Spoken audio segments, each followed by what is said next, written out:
Hello mga langging, kamusta? For today's mini vlog, mag-prepare na po ta para sa amo ang panihapon. So ako ang buhaton, hugas ako kamot, kay nagunit kong cellphone the whole day. Then magkuhaon na to ang papaya. Kay papaya shake ang ato ang buhaton karon for our dinner. Dinner! So prepare na to ang papaya. Naapa ko'y papaya sa lamisa. Ato na lang kuan pilian sa nato kung asa na ang humok. Kining mga papaya dala ni nirian gikan sa bukid.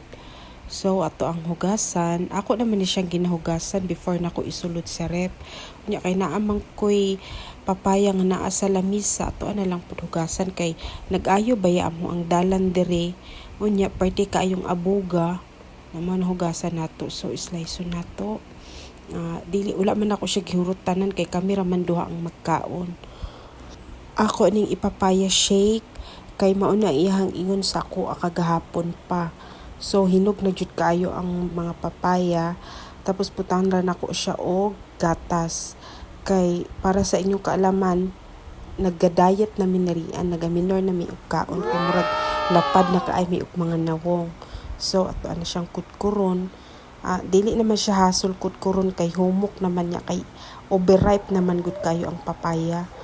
Lami na siya. Kutkuron nato kay para shake it siya na. Actually naaman ko'y blender pero mas prefer na ko magamit ani kutsara para dali. Ug ako na lang ni siya lata-lataon unya. Tilawan nato nan. Tilawan ako siya kay tamis gud siya. Tamis gud siya kaay nga papaya. Solo man tawag ata ani. Tamis gud siya, lami gud siya nga pagkapapaya. So dai kasing papaya. Ano di siya akong papaya. Ako na siyang gi-shake. Mga kuan na siya kapiraso, mga 5. Wala na ako siya gihurot kay duha ra man mi magkaon niya. Masayang maputapos for tomorrow magpapaya shake na pod ko. O i-flex na ko ako ang sibuyas dahon. Kaya tapos kuhaon na pod nato ang gatas na evaporada ang ako ang gamiton. Ako ang mini fan, i-flex na ako ng mini fan. I mean nga gi-order na riyan sa Shopee. Thank you Nyor. Iabran na ako ang cowbell nga evaporada.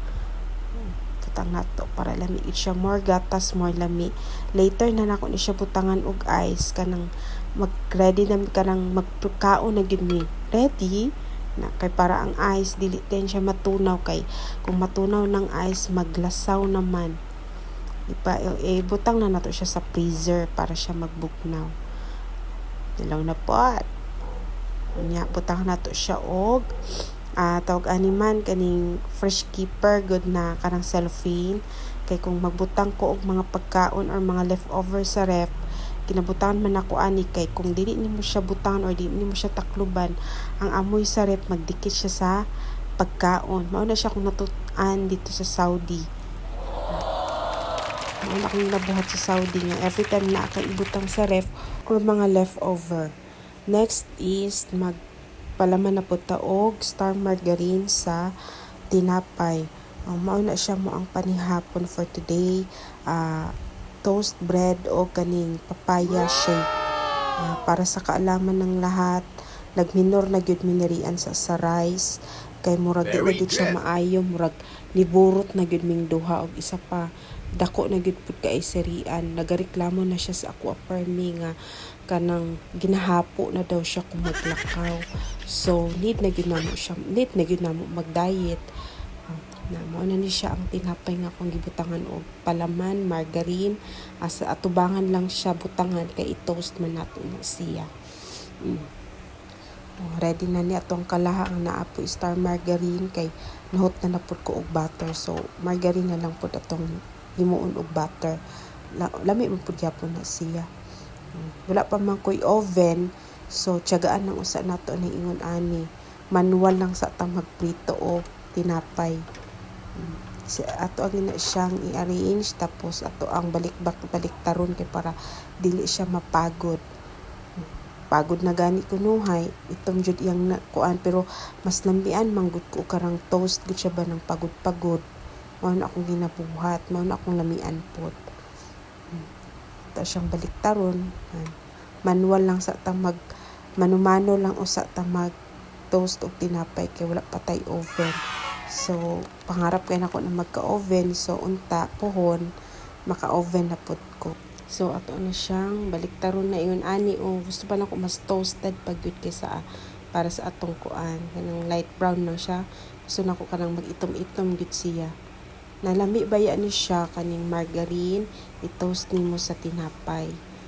Namian ko ana kaysa kanang mga butter ang ibutang. Kay kara magong margarine nga akong gibutang na ana na siya sugar. Gamay lang pud na akong gibutang ha.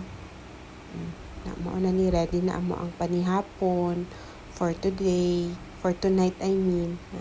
Toast bread tapos papaya shake. Let's eat. Sunod, maghimo na pud ta og kape. Iced coffee day ako ang buhaton. Ako lang gigamit ana kay kanang black coffee. Tapos pwede po siya stick any kind of kape basta black siya. Nya butang nato siya og brown sugar.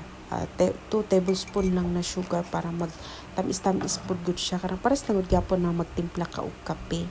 Nya butang nato siya og ininit nga gamay lang para mahalo lang ang kape ug ang asukal. So makahimo na gyud ko ani kay nag-abot na gyud ang ako ang gi-order nga coffee mixer. Na karang hand mixer lang gud siya.